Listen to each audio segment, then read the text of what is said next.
Hey everybody, welcome to What the Flick. Wrapping up season 2 of Sense8, Bibbs, Alonso, except they canceled it. Yeah. Netflix canceled this show and they canceled it on a cliffhanger, so I'm not even gonna bother to try and explain what happens in the last 2 episodes, because it doesn't matter. You know, because we're never gonna find out how that's gonna resolve.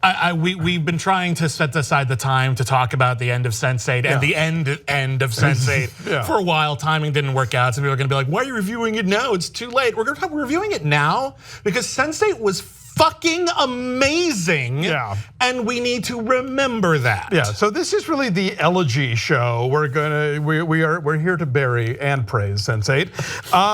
Yeah, this was an ambitious show, a crazily ambitious show. I think one of the very few truly sort of globe-trotting television productions ever. I mean, they were shooting in Africa and Korea. And it's not like, oh, this episode's gonna take place in another country. Like every single episode took place in all the countries. And I will say this, when Netflix or whoever revealed how expensive the show was, I'm like, okay, I get it. Yeah. Like I can't, I'm not stupid. Like I get it, it's a really expensive show. It's $9 million per episode is what I read. Something like that, and let's be honest here, the people who love the show, and bless you, you're all great. Yes. It never hit the way like a Game of Thrones did, or even House of Cards. Like people weren't talking about it in those same, oh my God, what is this zeitgeist? It wasn't getting the think pieces about like 13 Reasons Why or whatever. And I get it. I get it, but it's a damn shame. It was an acquired taste. It is trademark. I'm not trademark. It is sort of classic cult TV because it's a hard show to explain. To sort of, there's no like 25-word elevator pitch that easily sort of lets people know what they're in for. But the people who watched it, I think for the most part, loved it and adored it and will carry the torch for this thing. And so I wouldn't be surprised if the Wachowskis and Straczynski make, I don't know, comic books or something. A novel, and Straczynski writes a lot, Yeah, basically. So I'm sure we haven't heard the last of these characters, but we have seen the last of this show, unfortunately. And it's too bad because I think that, when people talk about the continuum of LGBTQ television, for one aspect of the many things that this show got right, this was a supremely queer show.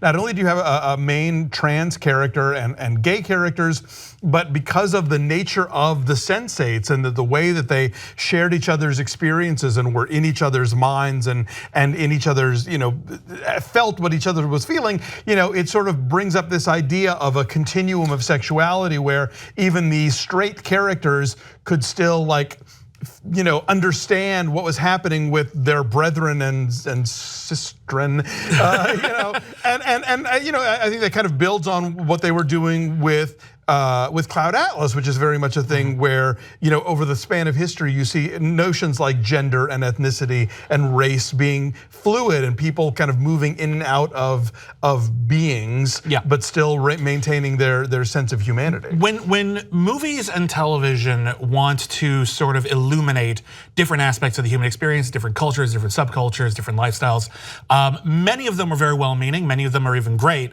but oftentimes there is this sort of window that we're watching through. Oh, that's what's going on over there. What Sense8 does and has done so spectacularly, more or less from the beginning, is there is no window. Look to your left, look to your right. I realize I just messed that up. But look around you, that's it. That's everything. Everything matters, every person matters, and every experience, no matter how disparate you may think you are, because someone lives on the other side of the country, different gender, different ethnicity. Other side of the planet. Yeah, different sexuality, anything. Yeah. There are enormous similarities in the way that we live, and the way that we think, and the way that we feel about ourselves and about other people, and it's beautifully illustrated. This is a show that I honestly feel that I would like to think someday it just finds its audience and it becomes this cult show that everyone knows, and then they try to reboot it to make it find a better audience. Maybe, who knows, wouldn't that be neat? This is a show that I think is going to be taught in film schools, in TV, I don't know if they have a TV school, but film and TV schools. Sure, yeah. At UCLA, this is the kind of show they would show, this is the kind of thing they would show us, like this is editing. Yeah. This is the power. This isn't just, oh, okay, well now the scene is clear and you don't cross the 180-degree line. No, this is how to keep all the balls in the air at once, how to show parallel storylines and create a deeper meaning than either of them could on their own. But let's do this on a macro level. Let's do this huge. let's the entire tapestry of human existence in one show, and we're gonna nail it every single week. Holy crap. No, I agree, and you're right. This is a real sort of humanist show, and I think it brings the planet. It makes the planet seem smaller, and it makes us realize that we might not think about what's happening in Nairobi or what's happening in Seoul or whatever on a daily basis, but that we should, and that we're not. None of us are the center of everything. We're all part of this much larger. Landscape. We're all the nucleus of like this one big entity. To the extent where, I don't know, man, like as the series progressed, part of me wouldn't wonder if the Earth would be a character. You know, like why not? Like what are we if not little parasites on this little planet there? And you know, like there's so many different topics it could have explored, so many different aspects of the human condition it could have explored. So many spin-offs you could do with different clusters that would take an entirely different perspective, entirely different characters, and entirely different lifestyles. And you know, and in the past, you know, I mean, like there were all there were endless possibilities. I hope that the team behind this gets to explore some of them. I hope they understand that they've done great work, even though this show unfortunately came to an end.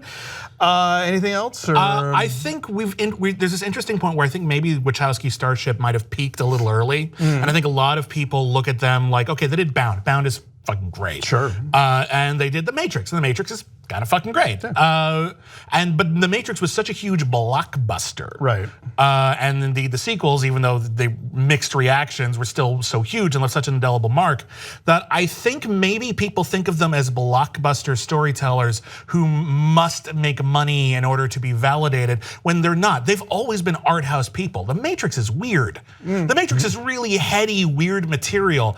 Everything they've done, with maybe the exception of Speed Racer, but even that's like sort of experimental. That's an art film in its own way. Yeah. They have a lot on their minds. They have a lot they've always been exploring. And I think from their successes to their failures, whether you define failure as praise or financial loss or whatever, they're operating on a different level than a lot of other filmmakers are right now. And even if they're not always successful, they're fascinating. Sure. This was a success. Yes. This was an artistic success in, I think, every measure I can think of. And it hurts my soul that Netflix isn't gonna at least give it a wrap up, like 6 episodes, something, like let it wrap. Another movie, something. Yeah. Wouldn't that have been nice? Sense8, you were too beautiful to live. Yeah, we will bring back Full House, but Sense8, no, fuck you, no more Sense8. That was a cheap ass show to do. And you know, we've not heard the last from the Wachowskis. They will be back. So thank you for following along with us and for watching Sense8 and giving it what life it had. And you know, we'll just keep an eye out for what they do next. Thanks.